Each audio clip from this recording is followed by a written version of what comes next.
From Washington, this is VOA News. Hello, I'm Richard Sheehe. U.S. President Donald Trump on Tuesday hinted at a surprise announcement as he prepared to depart South Korea. The partnership between our two nations and our two people is deep and enduring. We have been proud to stand by your side for many decades as an unwavering friend and a loyal ally. Trump made his remarks during a toast at a state dinner being held in his honor in Seoul. He also told attendees that the partnership between the U.S. and South Korea has never been stronger as the threat of the North and its nuclear program looms. Not everyone welcomed the president there, however. Protesters gathered on a main square as the president's motorcade drove past. Many advocated diplomacy over force on the Korean peninsula.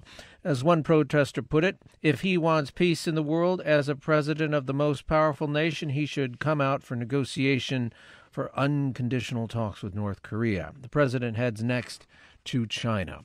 Authorities have finished the grim work of identifying the 26 victims in Sunday's shooting in Texas. Fred Malinowski, a special agent in charge of the Bureau of Alcohol, Tobacco, Firearms, and Explosives, also offered clarification on the weapon used in the shooting. ATF firearms expert examined that rifle yesterday. All indications are that is not a fully automatic weapon. That is a semi-automatic weapon. He said that agents were going to test fire the rifle to confirm and examine shell casings they have collected. The shooting happened at a rural church in Texas, and among the dead were 8 members of a single family.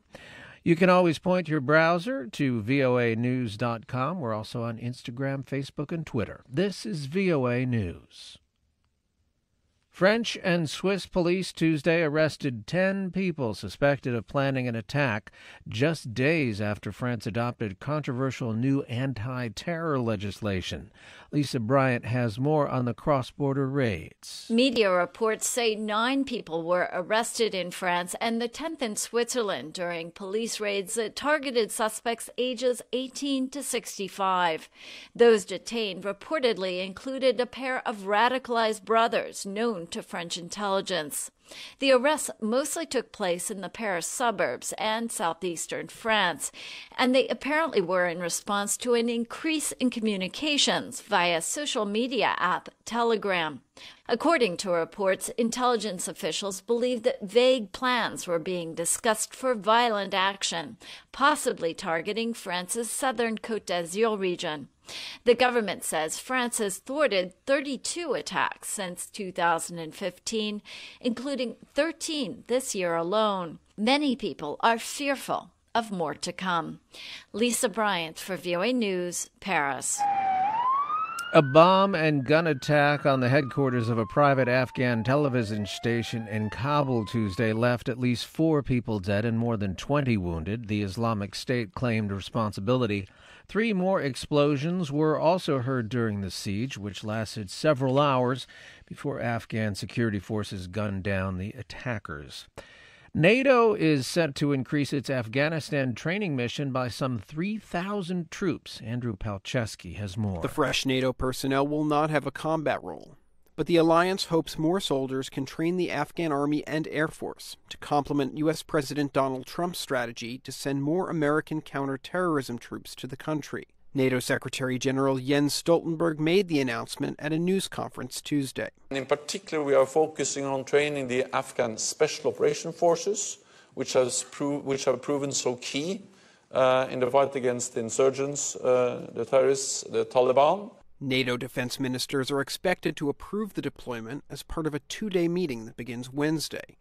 NATO officials say that the troops would be deployed from the start of 2018. Andrew Palczewski, VOA News. United States opposition to Iraq Kurdish independence is being welcomed in Turkey. Washington's robust opposition to its longtime ally, the Iraq Kurds, in their independence bid came as a welcome surprise for Turkey, since Ankara fears the establishment of any Kurdish independent state would fuel the secessionist demands of the Kurdish minority in southeastern Turkey.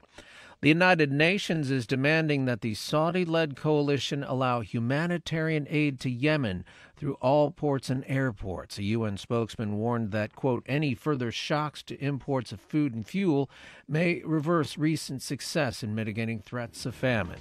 I'm Richard Sheehe in Washington. That's the latest world news from VOA.